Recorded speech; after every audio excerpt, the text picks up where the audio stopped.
ఇలా కల్పిస్తూ 13 లక్షల ఎకరాలు అసైన్డ్ పొలాలకి ఫ్రీ హోల్డ్ ఇచ్చినటువంటి ఘనమైన చరిత్ర వైఎస్ జగన్మోహన్ రెడ్డి గారిది.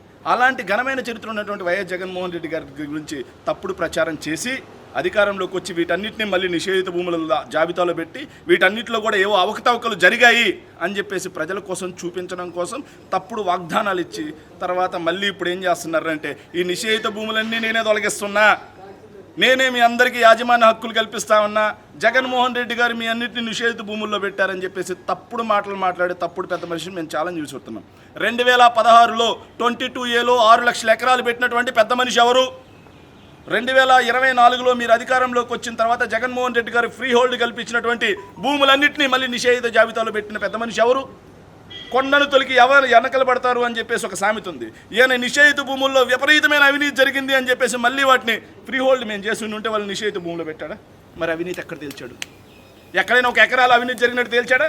తేల్చకుండా మళ్ళీ రైతులకు అవే ఆయన ఫ్రీ హోల్డ్ కల్పిస్తూ నేను ఇస్తున్నాను అని చెప్తూ ఏదైతే మేము చేసినటువంటి రీసర్వే ద్వారా సెంట్రల్ గవర్నమెంట్ ఇచ్చేటువంటి ఇన్సెంటివ్స్ తీసుకుంటూ కేవలం మేము చేసినటువంటి రీసర్వేని ఇప్పుడు పేరు మార్చి అదే విధానంలో చేస్తూ ముందుకెళ్తూ ప్రజల్ని రైతుల్లో అపోహలు ఏదైతే నేనే చేస్తున్నా అని చెప్పుకునే విధానం ఏదైతే ఉందో రైతులకు తెలియదా?